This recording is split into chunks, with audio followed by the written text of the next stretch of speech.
Olá, amigos do YouTube. Estou fazendo um vídeo aqui um pouco motivado pelo vídeo Dom de Línguas, Idiomas Humanos ou dos Anjos, né, do canal Dois Dedos de Teologia. Eu assisti o vídeo deles, achei algumas coisas interessantes, outras eu discordei. A motivação desse vídeo não é querer estar mais certo do que ninguém, etc. Até porque, em termos de Bíblia, ninguém é o dono da razão, a não ser Deus que é o dono da palavra, tá? Mas é uma questão aqui de passar um pouco da visão que eu tenho hoje como cristão pentecostal, até porque no vídeo eles falavam algumas coisas com alguns tons de chacota e diziam que a igreja pentecostal não tem nada bíblico a dizer acerca do falar em línguas. Então eu vou utilizar alguns textos aqui do falar em línguas, dom de línguas ou oração em línguas, já que falar com Deus em línguas seria orar em línguas. Enfim, vocês vão entender a questão agora com os textos bíblicos. Bom, falando do dom de línguas, do orar em línguas, né, do falar com Deus em mistérios em línguas, como em 1 Coríntios 14, é muito interessante a gente resgatar, né, antes de falar da oração, resgatar alguns valores acerca da oração. Um dos grandes valores acerca da oração é a preocupação com o próximo. Por exemplo, como em Tiago 5, no verso 16, fala: confessai as vossas culpas uns aos outros e orai uns pelos outros, e etc. Né? Não preciso ler o resto aqui, apenas o valor que eu estou falando de resgatar aqui é o valor de orar, né, uns pelos outros. Acho que todo mundo conhece e todo mundo concorda acerca disso. Falando de Jesus, né, dos ensinamentos da oração do Pai Nosso, que é uma referência a Paulo, né, quando ele escreve Coríntios. Paulo, ele é um seguidor de Cristo. Tudo que ele fala tem que estar dentro, está absolutamente dentro dos ensinamentos de Cristo. Nessa parte aqui do Pai Nosso, nós vemos o pão nosso de cada dia nos dai hoje, perdoa as nossas dívidas, né, assim como nós perdoamos os nossos devedores. Essa também é uma parte que traz a preocupação com o próximo, já que o pão não é só meu, o pão é nosso. Já que a dívida não é só minha, a dívida é nossa e o perdão também é nosso, tá? Ou seja, também eu estou mostrando isso aqui para mostrar a importância da oração na preocupação com o próximo. Então, agora indo para o texto de Paulo, em 1 Coríntios 14, que ele fala: procurar com zelo os dons espirituais, mas principalmente o de profetizar, porque o que fala em línguas desconhecidas não fala aos homens, senão a Deus, porque ninguém o entende, tá? Então aqui todo mundo concorda que nessa parte, obviamente, falar em línguas, se ninguém entende, se só Deus entende, edifica a si mesmo, são línguas estranhas, obviamente, isso foi dito no vídeo. Entretanto, acho que a grande discórdia aqui das igrejas mais tradicionais para as igrejas pentecostais está na importância do falar em línguas, né? Já que os nossos amigos do vídeo eles utilizam o verso 5, que é o último aqui, né? Eu quero que todos vós falem em línguas, mas muito mais que profetizeis, porque o que profetiza é maior do que o que fala em línguas, a não ser que também interprete, para que a igreja receba edificação. Bom, a Bíblia, em muitos trechos, ela coloca hierarquias, né, graus de importância. Por exemplo, amar a Deus sobre todas as coisas e amar o próximo como a ti mesmo. Isso de maneira alguma tira a importância de amar a si de alguma forma ou de amar o próximo, mesmo sabendo que é mais importante amar a Deus sobre todas as coisas. Falando aqui de 1 Coríntios 14, é a mesma coisa.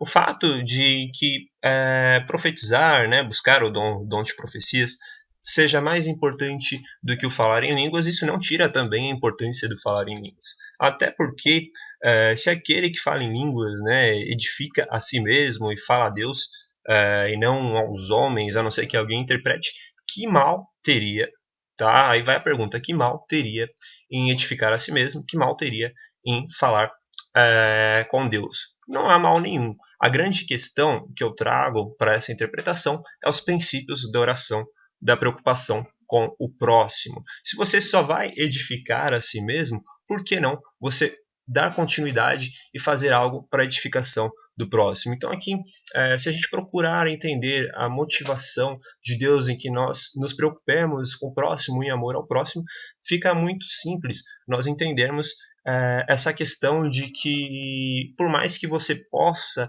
orar em línguas e edificar a si mesmo, por que você vai fazer isso e apenas edificar a si mesmo se você pode, de repente, profetizar e edificar ao próximo? Então, mesmo aqui falando, eu quero que todos vós faleis em línguas, não fala nada do tipo, não faleis em línguas, não buscai o dom de línguas, é ruim você falar em línguas, etc. Não, muito pelo contrário. Eu quero que todos vós faleis em línguas, mas muito mais que profetizei, colocando aqui uma hierarquia, um grau de importância maior para o profetizar, justamente no caso da igreja pentecostal, eu interpreto por essa questão de que você deve ter uma preocupação com o próximo, e não apenas consigo, edificando a si mesmo. Da mesma forma, né, aqui dando outro exemplo de oração, você não vai orar na sua casa e apenas se preocupar consigo, do tipo, Deus, eu quero isso, eu quero aquilo.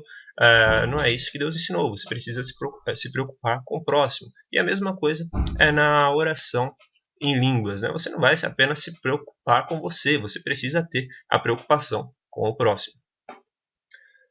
Bom, eu encerro aqui falando de 1 Coríntios 13 apenas para não ficar em muitos textos, né? Que todo mundo sabe que a grande motivação desse texto é falar do amor, né? Entretanto, alguns amigos tradicionais utilizam uma parte desse texto para querer dizer que Paulo queria dizer que ele não fala a língua dos anjos. Independente de se ele falava ou não, que a minha preocupação aqui não é essa. O que eu quero dizer é que esse texto não fala isso. Por quê? Eu quero chamar a atenção para a parte que ele fala, e ainda que eu tivesse o dom de profecia. Ele fala isso da mesma forma que ele fala se eu falasse a língua dos anjos. Bom, aqui, se nós conhecemos 1 Coríntios 14 e vemos a importância da profecia, se nós conhecemos a história de Paulo, a parte das curas, de que ele foi usado, da Bíblia, etc., tantas coisas, se nós sabemos da parte da hierarquia que ele coloca a profecia acima do falar em línguas, é muito provável que Paulo tinha o dom de profecia. Tá? Então aqui, o que eu quero trazer? Eu não quero também discutir se ele tinha ou não o dom de profecia, o que seria muito provável, mas eu quero dizer que esse texto não significa em nada que ele está falando que não tinha, que não falava a língua dos anjos, porque ele utiliza a mesma forma de falar, né? E ainda que eu tivesse o dom de profecia, como se ele estivesse falando, e ainda que eu falasse a língua dos anjos.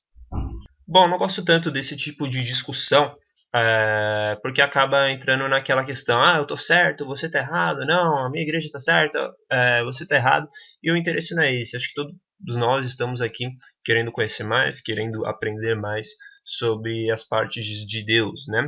Então, apenas eu deixo a observação aqui de como tem muitos amigos pentecostais também procurando algumas respostas, procurando algumas coisas no YouTube. Eu acho justo deixar esse vídeo, porque eu acho que eu estou fazendo bem de alguma forma, e aquele que sabe fazer o bem não faz, comete pecado, né? Nós sabemos disso.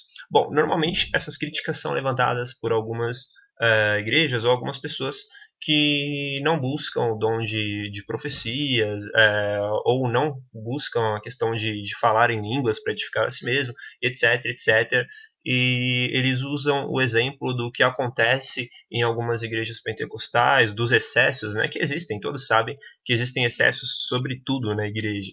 E eles utilizam isso para de alguma forma colocar medo e não buscar, tá? E tanto que as igrejas de fato que criticam isso, se você visita os cultos dessas igrejas, você vai ver que normalmente eles não falam em línguas, ainda que o que eles defendem como correto, do tipo, quando um fala o outro interpreta e tal, você vai nessas igrejas, você vê que realmente isso não acontece, na prática não se busca. Então, o que eu quero deixar aqui é a reflexão de que isso talvez possa ser um pouco radical. Eu vou dar um exemplo do porquê. Se você pegar o louvor, por exemplo, existem muitos erros, muitos excessos que acontecem hoje na igreja acerca do louvor. Tá? Então, a solução não poderia ser abrir uma igreja que fala, que busca o louvor corretamente, mas de fato, quando você vai nessa igreja, não tem louvor. Tá? Então, é mais ou menos essa reflexão que eu queria deixar no final, para vocês pensarem que normalmente as pessoas que criticam e criticam e criticam isso, que eu acho que não é nem tão legal ficar discutindo isso, normalmente são igrejas que não buscam, tá? Que você visita essas igrejas e realmente são igrejas que não buscam essa parte, talvez por medo, ou talvez por se privarem disso por medo de errar, tá? Bom, então eu agradeço a todo mundo que viu o vídeo. Realmente uma reflexão sobre algumas partes bíblicas na visão pentecostal, tá? Que eu não gosto muito de ficar separando igreja. Acho que igreja é o reino de Deus e acabou, né? Mas enfim, já que existem tantas denominações separadas por algumas ideias, essa é uma ideia um pouco mais, uma visão um pouco mais pentecostal sobre o que a gente pensa a respeito da Bíblia na questão do falar em línguas. Bom, é isso aí. Um grande abraço e até a próxima.